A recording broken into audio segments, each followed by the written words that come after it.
தமிழ்நாட்டுடைய தலையெழுத்தையே மாற்றும் அளவுக்கு கலைஞர் கருணாநிதியுடைய டாப் 10 கையெழுத்துக்கள் என்னென்ன? உயிரினும் மேலான உடன்பிறப்புகளே, உங்களில் ஒருவனின் வணக்கமும் வாழ்த்தும் ஏற்றிடுவீர். நம்பர் 1, இடஒதுக்கீடு. இந்தியாவில் எந்த மாநிலத்திலையுமே இல்லாத அளவுக்கு தமிழ்நாட்டில் மட்டுமே இடஒதுக்கீடு கொள்கை பின்பற்றப்பட்டு வருது. அரசியலமைப்பு சட்டத்தின்படி இடஒதுக்கீடு 50% தான் இருக்கணும். ஆனால் பல்வேறு போராட்டங்களுக்கு அப்புறமா தமிழ்நாட்டில் மட்டும் 69% இருக்குது. இதற்கு முன்பே வித்திட்டவர் தான் கலைஞர் கருணாநிதி.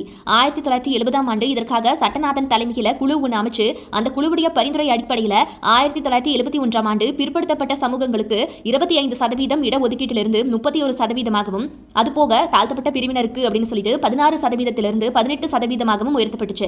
அதற்கு பின்னால் பல்வேறு காலகட்டங்களில் இந்த எண்ணிக்கை உயர்த்தப்பட்டு இப்போ 69% இருக்குது அப்படிங்கிறது குறிப்பிடத்தக்கது.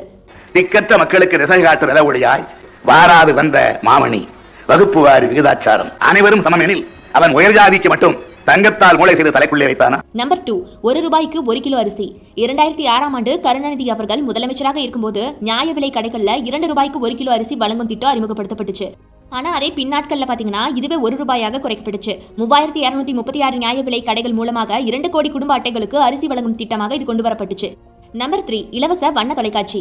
2006ஆம் ஆண்டு 72 லட்சத்திற்கும் அதிகமான குடும்பங்களுக்கு இலவச வண்ண தொலைக்காட்சி வழங்கும் திட்டத்தை துவங்கி வச்சாரு கலைஞர். இன்னும் பல வீடுகளில் இந்த தொலைக்காட்சி பெட்டியை நீங்க பார்க்க முடியும் இன்னைக்கும் கூட.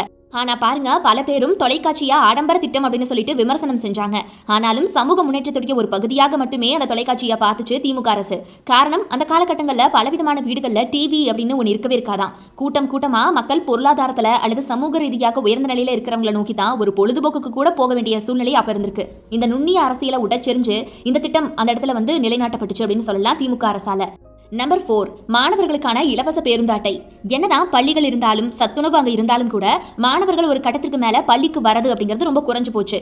குறிப்பா சொல்லணும் அப்படின்னா, மேல்நிலை பள்ளிக்கு போறதுக்காக பக்கத்து ஊர்களுக்கு அல்லது நகரங்களுக்கு போயிட்டு பயணம் செஞ்சு மாணவர்கள் படிக்க வேண்டிய சூழ்நிலை அப்ப இருந்துச்சு. அதற்கான முக்கிய வழி பேருந்து மட்டும்தான். ஆனா அதற்கு டிக்கெட் வாங்க கூட பணம் இல்லாம பல ஏழை மாணவர்கள் கல்வியை பாதியிலேயே நிறுத்திட்டாங்க. உடனே இதை உணர்ந்துகிட்ட கலைஞர் என்ன பண்றாருன்னா, 1996 முதல் 2001ஆம் ஆண்டு ஆட்சி காலகட்டத்தில் மாணவர்களுக்கான இலவச பேருந்து அட்டையை அறிமுகப்படுத்தினாரு.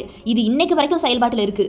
கல்வி சாலைகள் சென்றிடும் மாணவருக்கு பேருந்தில் கட்டண சலுகை வாரி வழங்குவதென்றும் வெள்ளம் போல் இனிக்கின்ற சொல்லால் சொல்லுக்கு செயல் வடிவம் கொடுக்கின்ற ஆட்சி இது.